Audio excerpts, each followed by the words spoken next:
Greetings and salutations, ladies and gentlemen. I'm Meister Outside, and today I'm going to be talking about a handful of mods that I've found over the past few months that I absolutely love. I'd also like to mention that going forward, I will not be using any sort of AI generative content whatsoever, so I am going to be talking in a more informal fashion rather than the normal way that you may have seen my videos prior to this. I do not intend to write any more scripts. I do not like doing it. It's very time consuming and a waste, honestly, because nobody watches my long-form content as it is. So let's go ahead and move on with Titans of the New West 2.0 by Wombat. What is there to say about this mod? It is the embodiment of power armor, the mix between Fallout 1, 2, and the 4 and 76 styles. It is a marriage between those two.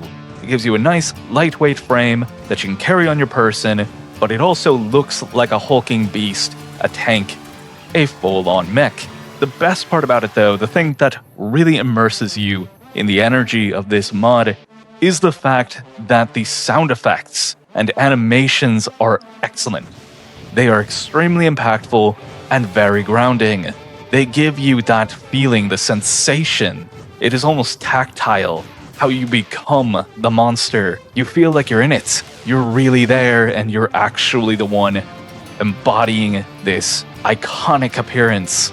It doesn't have the same feeling that Fallout 4's does, where you feel very rigid, like it's difficult to move around, like you shouldn't quite fit in all the places that you're able to get. This feels a lot more versatile. The movement is a lot cleaner and smoother, as if the armor is a part of you, not so much so the other way around. You don't want to be in the armor, you want to be a part of it. There are weapons such as the 10mm submachine gun, the shoulder-mounted machine gun from the Lonesome Road DLC that allow you to underhand the weapon. I know you're seeing it on screen, but I'm going to describe it to you still. So the animation has changed, so effectively, rather than having it up on your shoulder, you have it under your arm, and you're able to fire it in that classic minigun underhanded method. In any case, it's a brilliant mod, brilliant animations and incorporation. You can even use it with Tale of Two Wastelands, which is a huge expansion that allows you to play Fallout 3 with the New Vegas assets as well, if you have Fallout 3 already. It is just a great experience all around if you want to go that route. Moving on though, I'm just getting started. I haven't practiced this at all. Vertibird Player Home by Hopper31 is one of those mods that I wish I would have heard about much earlier, because it allows you to actually pilot a vertibird. You can nuke enemies, you can fire a Gatling laser, effectively, that's mounted onto the pilotable vertibird, as well as 12.7mm ammunition and missiles. So at those times when you're dealing with especially outdoor or exterior cell-based deathclaws, you're able to just rain nuclear fire on them, which is so satisfying, as opposed to the Fat Man mini nuke launcher, where you have to carry it with you on your person. You have to get into relatively close proximity, and you run the risk of blowing yourself up, which kind of makes you feel a little bit like a feeble human being at times, and that is horrible. Nobody wants to feel like a feeble human being. They want to feel like a badass. That's what we're playing these games for. It's all about the god complex, okay? So, the features of this mod. There are quests, so you actually have to go down to the Searchlight Airport and find a gentleman who is working on his NCR Vertibird. If you help him to repair it, you'll have the opportunity to pilot it in the future once you've done both of the quests. I'm not going to spoil anything for you. It is fully voiced, it's very well done, very well implemented, and it is not that hard to acquire all of the materials that you need to actually operate the thing if you're playing the game normally and you know what to look for. If you don't, and you're in the later game and you for some reason install it, well, shame on you for installing mods mid-playthrough, but we've all done it. Then you'll have to backtrack. You'll have to find the equipment that you need to repair it, and it's quite a lot, especially if you're hoping to just get into it rapidly. That said, I have heard from other individuals that there are mods that allow you to expedite the process and get right into the action of nuking the hell out of everybody. I absolutely love piloting this thing though, because it allows you to take off and land very easily and naturally with this nice little cinematic sort of cutscene almost, or animation, I suppose, that just plays whenever you need to do that. You can also toggle the radio on and off when you're in flight.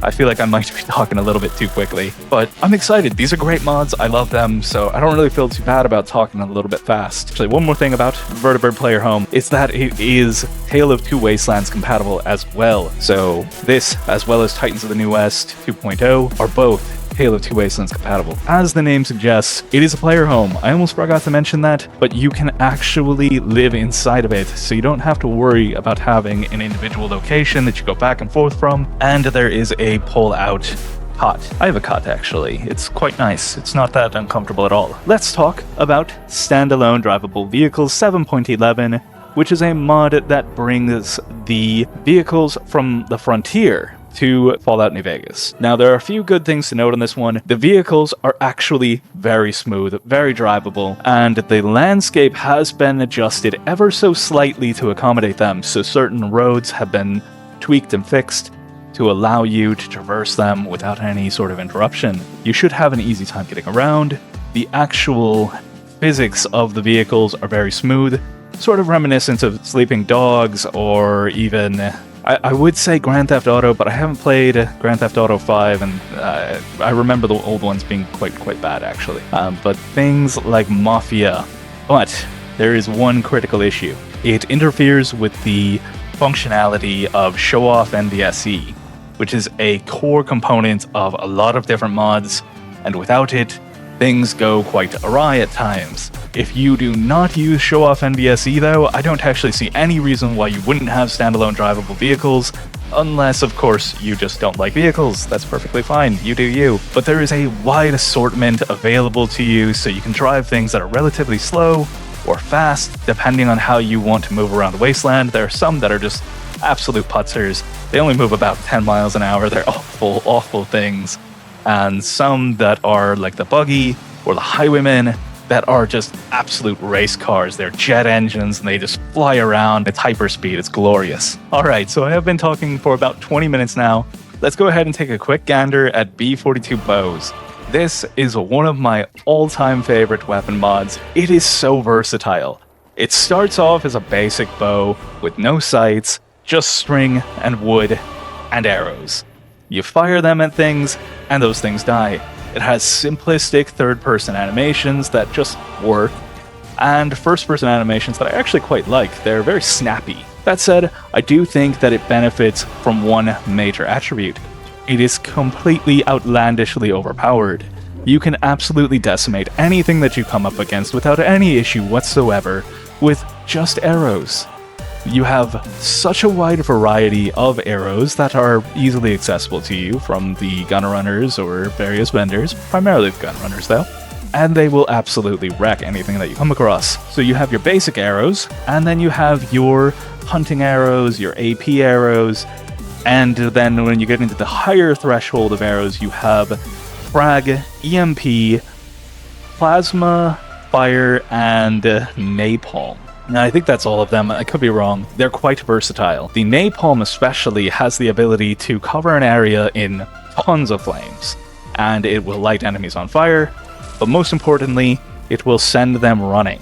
So if you are using a bow, you should probably have at least a few fire or napalm arrows with you. In case you get into trouble, you can switch over to those arrow types, light the enemy on fire, they'll flee, and it will give you a bit of reprieve. I was using this in the Long 15 and in the Drywell's NCR and Legion expansions, and it was incredibly fun. It definitely elevated the experience of both of those. That's all I'm going to say for today. I know for a fact I've been talking for about 20 minutes now, so I'm going to have to cut this footage down into something completely usable, and hopefully I will have some coherent commentary for you all. If you enjoy informal content like this and you want to see more of it, let me know. I would be more than happy to try something like this again in the future. In fact, I wouldn't mind doing weekly updates like this, just lightheartedly. You have a good evening, lads. Good week to you all, and hopefully you have a nice life.